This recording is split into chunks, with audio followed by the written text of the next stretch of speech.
have here my 1990 Mercedes 560 SEC. This right here, of course, is a wonderful car to own. Those who know about these cars understand that they are collector worthy. They're hard to come by in good condition. And when you find one in black, buy it. There's a lot of beautiful colors, but black is usually the one that sells for the most money. Of course, the lower the mileage, the better. Now, in order for me to get this one at the price that I wanted to buy it for, I had to get it with a little miles on it.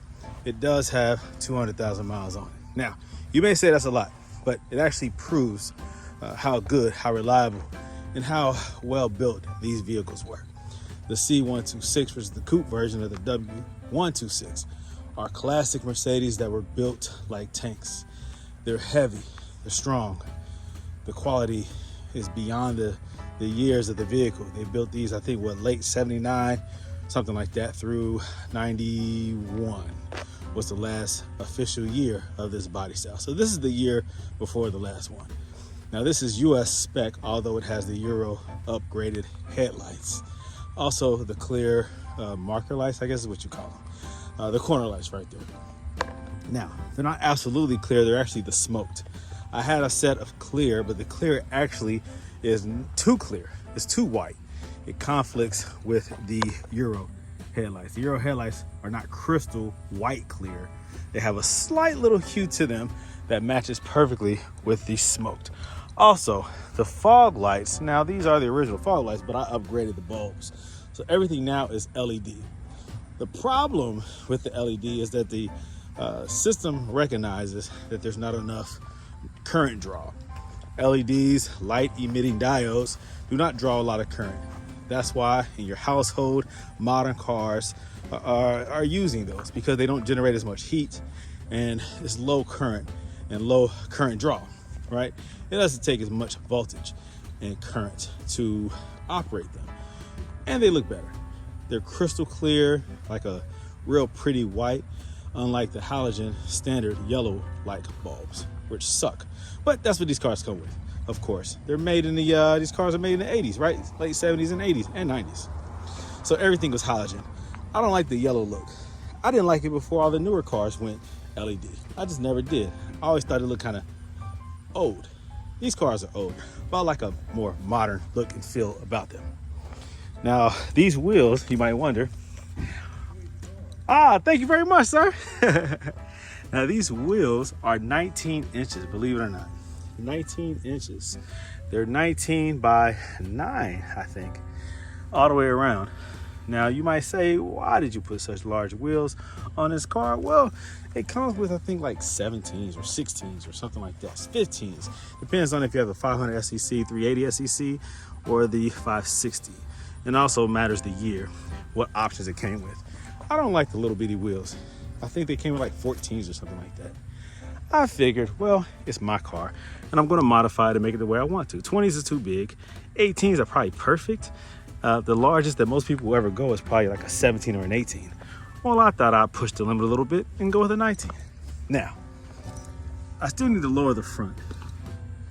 I made it so they stick out just a little bit. I stressed the tire. What size tire is this? Let me see. I went with a same size tire all the way around. Let me see what I do. 235, 35, 19. I went with the same size tire all the way around to get the nice stretch look so that I can lower the car and it won't rub. I had to use spacers in order to get it just right. Keep in mind that these cars have a real big center hub. And so it requires a wheel that allows that center bulbs to stick out. Now, most wheels will not work unless you use some type of adapter. And if you use a spacer, you have to get a spacer designed for the front, which allows that hub to go all the way through. It doesn't have a lip. So I use these type of spacers that has that space right here bolts to the hub, and then it has these nuts on the outside. So same thing in the back. That allowed me to clear the front hub bearing cap that sticks out real far. In the rear, I was able to use a spacer with a lip. Now this spacer is a 1.25 inch spacer in the rear and a 1 inch spacer in the front. And it gives it the perfect look. I ain't selling it. I ain't selling it. Video, I ain't know. That's all good. That's all good.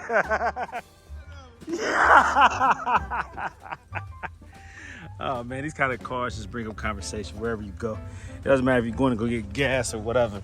People want to talk about this car because when's the last time you seen an SEC on the road? Now, even though these are on the road, they're hard to get. It's hard to get in good condition, and it's hard to get one that doesn't need a ton of work. Fortunately, even with the high miles, this one does not need a ton of work. The sunroof doesn't work. That's cool. I'll figure it out. What do you guys think it is? All right. That's common, unfortunately, the sunroof. Now the tail lights, I'm gonna swap these out. I got a set which is like the red and the clear, and I'm gonna paint those red, all right? I like the red look all the way across the back. It's pretty cool. I might leave a white stripe, I don't know, for the reverse lights, but the yellowing has to go. Can't roll like that, all right? Interior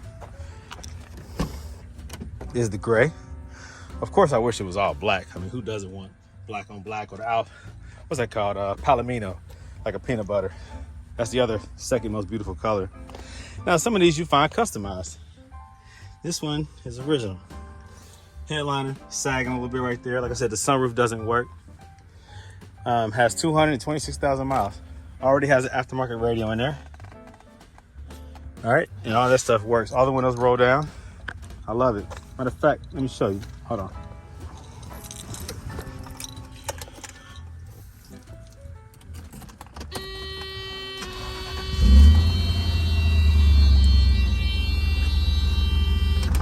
Changing the format field.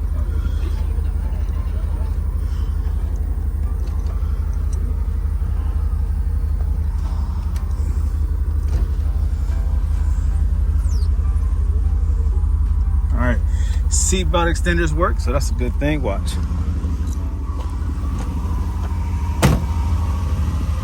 Yeah. Now these always fade on all the cars. They become very hard and brittle. They start to break, as you can see there. So you can paint this a different color if you want to. You can repaint it silver, or not silver, but gray to keep it matching the interior. But that sun fade right there, it makes it very brittle, almost like burns it. The type of plastic that was used, you know? You can make it black, which would be cool, or you can make it gray and match it. So I'll get around to that. There's a lot of little things I need to do. Like there's a rust spot right here. Right here. Let's see. This looks good back here.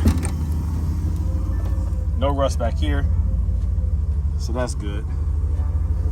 That's a common place where rust develops, right up under that window.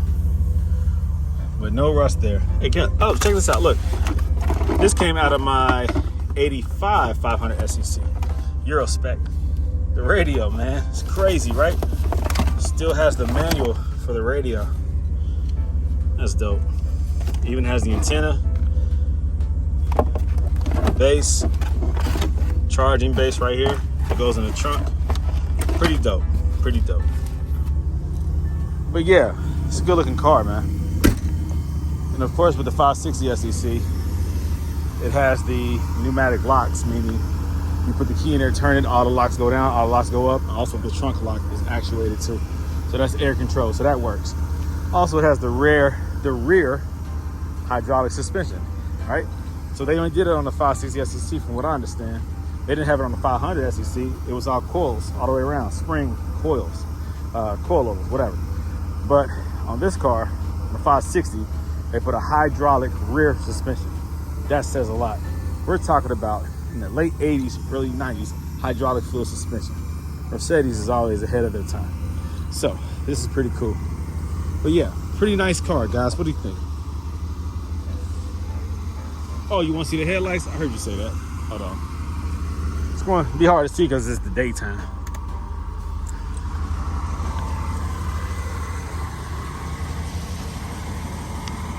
It's kind of hard to see.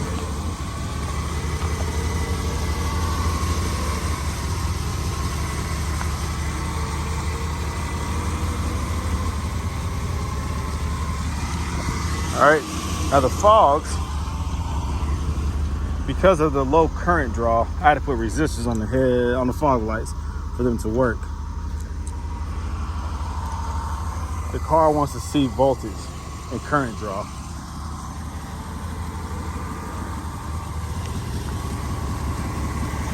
Looks way better at night.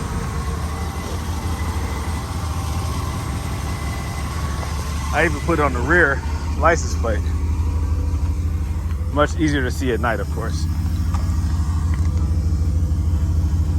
Yep. So make sure if you do that, get resistor or air-free bulbs so that it increases the likelihood that they won't flicker and that they will work.